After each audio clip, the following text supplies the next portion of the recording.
हाँ हम जानी थे भैया लाइट वाले को। हाँ, उनको कह दूं। अरे नजरिया ना मारा राजा, नजरिया ना मारा राजा, कागज के दई के रुपया नजरिया।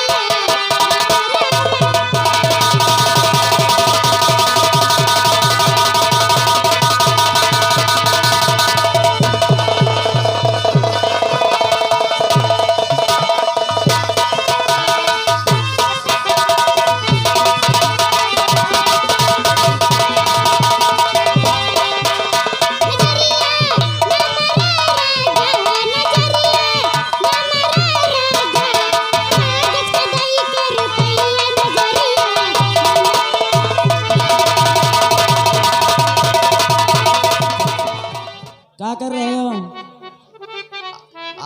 कोमा महल। कोमा में हो?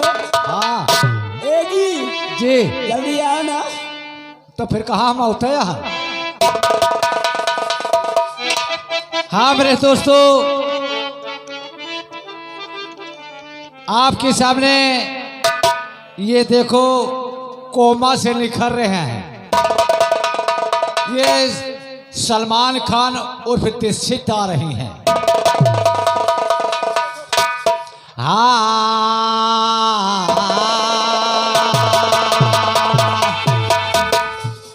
ए जोड़े का, ए भैया जोड़े का पर मिला है नौनिया जोड़े का।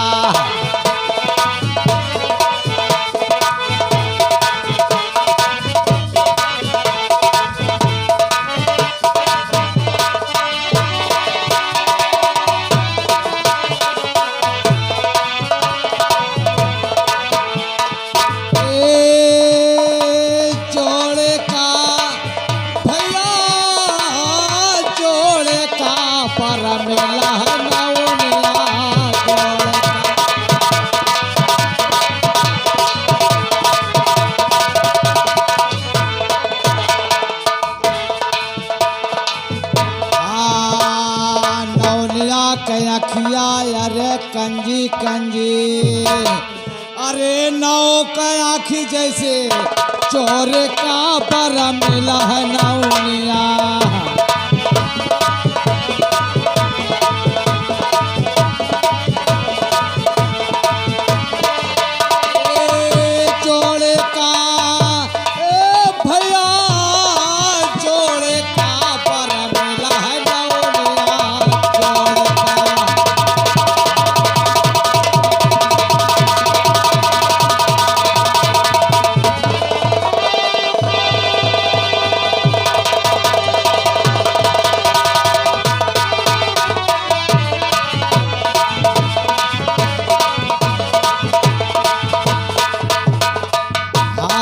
नौनिया के मोहवा अरे कुइरा कबरा, अरे नाव के मोह जैसे घोड़े का पर मिला नौनिया।